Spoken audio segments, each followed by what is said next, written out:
மாலை வேளையிலே உங்களை சந்திக்கிறது ஒரு பெரிய மகிழ்ச்சி. அன்பான கடவுளுடைய பிள்ளைகளே, இந்த நாளிலே உங்களை சந்திப்பது ஒரு பெரிய மகிழ்ச்சி. ஒரு சின்ன சம்பவத்தை நான் உங்களுக்கு ஞாபகப்படுத்த விரும்புறேன். பைபிள்ல ஒரு சின்ன சம்பவத்தை ஆண்டவராகிய இயேசு கிறிஸ்து லூக்கா 12வது அதிகாரத்துல சொல்லுகிறார். ஒரு ஐஸ்வர்யவானாகிய ஒரு பெரிய மனுஷன் இருந்தான். அந்த வருஷத்துல பாத்தீங்கன்னா அவனுக்கு நல்ல வெள்ளாமை விளைந்தது, நிறைய நெல் விளைந்தது, எல்லாமே விளைஞ்சது. எல்லாத்தையும் சேகரித்துட்டு வந்து வீட்டுல வச்சுட்டு ஒரு நாள் அவனை பார்த்தே அவன் திரும்ப பேசுறான். எவ்வளவு சொத்துக்கள் இருக்கு பாரு, நீ நல்லா சாப்பிட்டு சந்தோஷமா இருக்கிறதுக்கு எவ்வளவு சேர்த்திருக்க பாரு, நீ சாப்பிட்டு சந்தோஷமா இரு அப்படின்னு சொன்ன பிறகு தன்னை பத்தியே அவன் பேசுறான். நீ நல்லா இரு, சந்தோஷமா இருன்னு சொல்லி. உடனே அவனுக்கு ஒரு சத்தம் கேக்குது, இன்னைக்கு இரவு நீ மரித்து போனா நீ சேர்த்து வைத்ததெல்லாம் யாருடையதாகும் அப்படின்னு சொல்லி கேட்கிறார். ஒரு பெரிய ஆச்சரியம். இந்த மாலை வேளையில உங்களுக்கு திரும்ப நான் ஞாபகப்படுத்த விரும்புறேன். ஒருவேளை உங்களுடைய லைஃப்ல நீங்க கம்ஃபர்ட்டா இருக்கலாம், உங்க லைஃப்ல எனக்கு இது போதும் அப்படின்னு நீங்க நினைக்கலாம். ஒவ்வொரு நாளும் பிரச்சனை புதுசா வந்துட்டு இருக்கும். அது நம்ம டெய்லியும் தினந்தோறும் என்ன பண்றோம், அதை நம்ம பார்த்துட்டு தான் இருக்கோம். இந்த பிரச்சனைகள் இருந்து மேற்கொள்றதுக்கு ஒருவேளை இன்னைக்கு இரவு நான் எடுத்துக்கொள்ளப்பட்டா, ஒருவேளை இந்த வியாதியோடு நான் மரிச்சு போனா என் நிலைமை என்ன ஆகும்? என் அன்பு கடவுளுடைய பிள்ளைகளே, ஆண்டவராகிய இயேசு கிறிஸ்து சொல்லுகிறாரு, நீங்கள் இந்த உலகத்தை விட்டு மரிக்க முன்பதாக ஆண்டவராகிய இயேசு கிறிஸ்துவை சொந்த ரட்சகராய் ஏற்றுக்கொள்ள வேண்டும் என்று வேதம் சொல்லுகிறது. நல்லா கவனிங்க. ஒருவேளை பாவத்துல, ஒருவேளை கஷ்டத்துல, ஒருவேளை வியாதியில, ஒருவேளை வருத்தத்துல நீங்க இருக்கலாம். இந்த வேளையில இங்க நாங்க பேசிக் கொண்டிருக்கிற இந்த இயேசு உங்க வாழ்க்கையில பிரச்சனையை மாத்துவார்.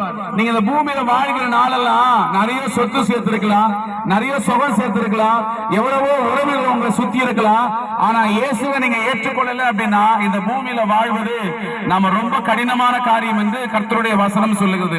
அதனால உங்களை பார்த்து நான் கேட்கிறேன், இந்த இயேசுவை உங்க மனசார நினைக்கிறதுக்கு நீங்க ஆயத்தமா இருக்கிறீங்களா? ஒருவேளை பலவீனம் இருக்கலாம், ஒருவேளை கஷ்டம் இருக்கலாம், எனக்கு இயேசுவே வேணாம், நான் நல்லா இருக்கேன் நீங்க நினைக்கலாம். ஆனா இந்த இயேசுவை நீங்க ஏற்றுக்கொண்டீங்கன்னா உங்களுடைய அறியாமை செய்த அத்தனை பாவங்களை ஆண்டவர் மன்னிச்சு உங்களை ரட்சிக்கிறதுக்கு அவர் நல்லவராக இருக்கிறார் என்று கர்த்தருடைய வேதம் சொல்லுகிறது. என் அன்பு தேவனுடைய பிள்ளைகளே, ஒருவேளை உங்களுக்கு ஒரு பெரிய சந்தேகம் இருக்கலாம், எப்படி இந்த இயேசுவை கூப்பிடுறது, நான் எப்படி இந்த இயேசுவை ஏற்றுக்கொள்றதுன்னு. நீங்க எங்க இருக்கிறீங்களோ அதே இடத்துல நின்று முழு மனதோட இயேசுவே எனக்கு இறங்கும் அப்படின்னு நீங்க கேட்டீங்கன்னாவே உங்களுக்காக இந்த இயேசு இறங்கி வர அவர் ஆயத்தமா இருக்கிறார். நீங்க பயப்பட வேணாம், நீங்க கலங்க வேணாம், நீங்க திகைக்க வேணாம். இது எப்படியா முடியும் தெரியலையேன்னு நீங்க நினைக்காதீங்க.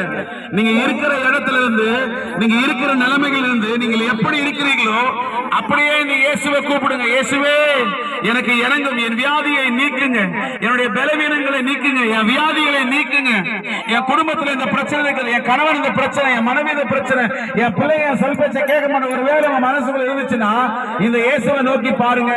நிச்சயமா இயேசு உங்களை நோக்கி பார்க்கிற உங்களுக்கு அவர் பதில் தருகிறதுக்கு நல்லவரா இருக்கிறார். நீங்க இருக்கிற எந்த நிலைமையில இருந்தாலும் நிலைமையில நோக்கி கூப்பிடுங்க. உங்க பிரச்சனையை மாத்த நீங்க போக வேண்டியதில்லை. ஆண்டவராகிய இயேசு உங்களை தேடி உங்க வீட்டுக்கு வருகிறார், உங்களை தேடி உங்க இருதயத்திலே வருகிறார், உங்களை தேடி நீங்க இருக்கிற இடத்துக்கு வருகிறார். வந்து அவர் உங்களுக்கு விடுதலையும் சமாதானம் தருவார். இந்த இயேசுவை மனதார நீங்க கூப்பிட்டீங்கன்னா நிச்சயமா சொல்ற உங்க வாழ்க்கையில பிரச்சனைகள், போராட்டங்கள் எல்லாம் மாறி நீங்க நன்மையாய் மாற ஆண்டவராகிய இயேசு கிறிஸ்து உங்களுக்கு உதவி செய்ய நல்லவராய் இருக்கிறார். ஆமென்.